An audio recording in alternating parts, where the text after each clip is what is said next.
सोचिए, अगर आपको एक पूरा मंदिर बनाना हो तो आप क्या करेंगे? पत्थर लाएंगे, दीवारें खड़ी करेंगे, स्तंभ जोड़ेंगे, फिर छत बनाएंगे।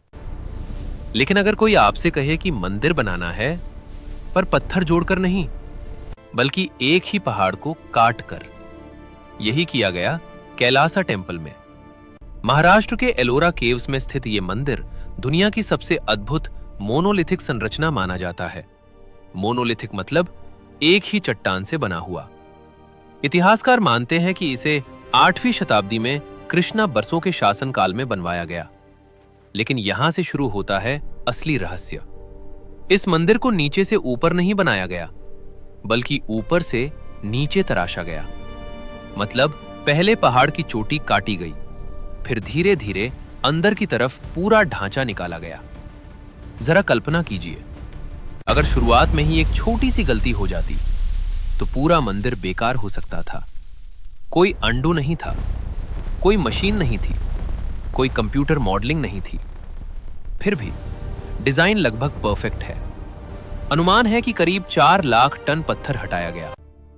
अगर आज की मशीनों से भी यह काम किया जाए तो सालों लग सकते हैं।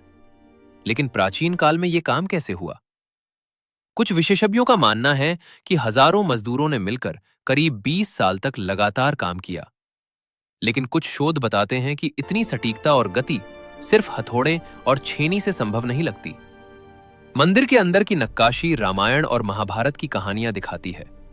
हर स्तंभ अलग है, हर मूर्ति का भाव अलग है। सबसे हैरान करने वाली बात है संरचना का संतुलन। इतना पत्थर हटाने के बाद भी मंदिर का मुख्य ढांचा पूरी तरह स्थिर है।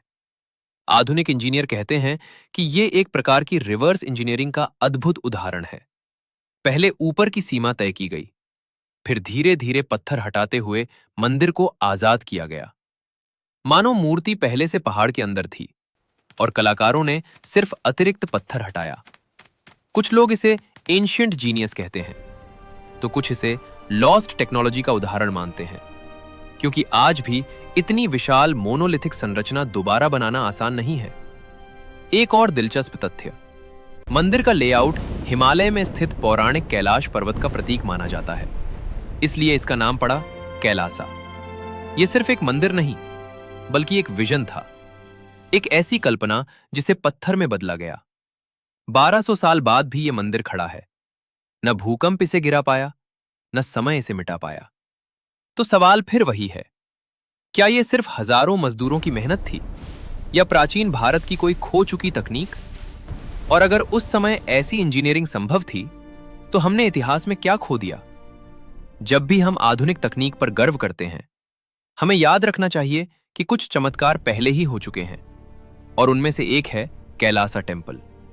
अब आप बताइए, क्या यह सिर्फ मानव श्रम का परिणाम था, या इसमें कोई गहरा रहस्य छुपा है?